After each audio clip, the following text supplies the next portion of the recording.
नमस्कार साथियों, स्वागत है आपका हमारे चैनल पर। मैं हूं आपके साथ फरमान तुर्की।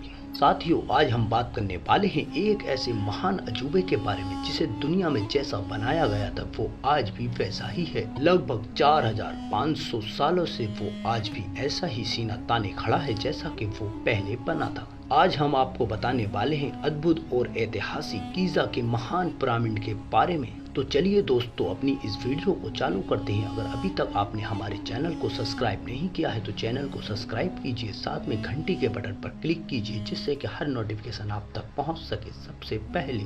दोस्तों, मिस्र की राजधानी काहिरा में स्थित गीज़ा का महान पिरामिड एक बेहद ही प्राचीन और ऐतिहासिक स्मारक है जो दुनिया के 7 अजूबों में से एक है। ये प्रसिद्ध नील नदी के किनारे पर बना हुआ पिरामिड बड़ी संख्या में पर्यटकों को अपनी ओर लुभाता है। इस पिरामिड को खूफा का पिरामिड और ग्रेट पिरामिड ऑफ गीज़ा के नाम से भी जाना जाता है। कहा जाता है कि मिस्र के महान राजा खुफू की मौत के बाद उनके शव को इसी पिरामिड में दफनाया गया था और सिर्फ वो ही नहीं बल्कि उनके बाद अन्य राजाओं के शवों को भी उनके आभूषण और अन्य चीजों के साथ इसी पिरामिड में दफनाया गया था। आपको जानकर हैरानी होगी कि करीब 14 एकड़ में फैला ये विशाल पिरामिड आज भी उसी स्थिति में है जैसे इसे बनाया गया था। सदियों से ये पिरामिड अपनी खूबसूरती से दुनिया के पर्यटकों को अपनी ओर आकर्षित करता है। तो हम तो कहेंगे कि आपको भी जीवन में एक बार यहाँ घूमने जरूर जाना चाहिए और देखना चाहिए कि 4500 साल पुरानी चीज किस हालत में है। तो दोस्तों चलिए आपको बताते हैं इस पिरामिड के बारे में कुछ खास बातें। कहा जाता है कि गीज़ा के महान पिरामिड का निर्माण 2560 ईसा पूर्व यानी लगभग 4580 साल पहले किया गया था। माना जाता है कि इसे बनाने में 23 साल का लंबा वक्त लगा था और इसे बनाने के लिए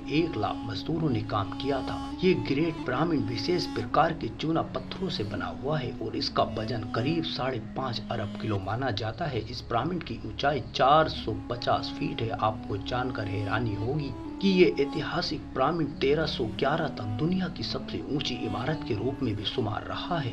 दोस्तों, कहा जाता है कि गीज़ा का पिरामिड अंदर से भूल भुलैया की तरह है और ये अंदर से इतना बड़ा है कि अगर कोई व्यक्ति इसके अंदर जाता है या इसके बारे में नहीं जानता है तो वो इसके अंदर फंस सकता है। उसे समझ में नहीं आएगा कि बाहर कैसे निकला जाएगा। दोस्तों, मिस्र में माना जाता था कि देवताओं द्वारा उन्हें पृथ्वी पर रहने वाले लोगों के बीच सेवा करने के लिए चुना गया था। इसी वजह से राजा की मृत्यु के बाद भी राजा की महिमा बरकरार रहती थी। जब राजाओं की मृत्यु हो जाती थी उनके साथ उनके खाने पीने की चीजें, कपड़े, गहने, बर्तन और हथियारों को भी साथ में दफन किया जाता था। दोस्तों, प्राचीन मिस्र वासियों का मानना था कि जब राजा की मृत्यु हो जाती है तो उसकी आत्मा अपने शरीर के साथ बनी रहती है। प्राचीन मिस्र लोगों का मानना था कि मरने के बाद उसके साथ दफनाई गई चीजें बाद में उसके काम आती हैं। इस तरह पिरामिड मरे हुए राजाओं का एक केंद्र बिंदु बन गया। ये माना जाता है कि साथ दफनाई गई चीजें उनकी मृत्यु के बाद काम आएंगे। उनके धन न केवल उनके लिए थे बल्कि उनके रिश्तेदारों, अधिकारियों और पुजारियों के लिए भी थे जो उनके आसपास दफनाए गए थे। दोस्तों, आज की वीडियो में सिर्फ इतना ही। अगर वीडियो अच्छी लगी हो तो हमारे चैनल को सब्सक्राइब करना और वीडियो को लाइक करना। थैंक यू, धन्यवाद।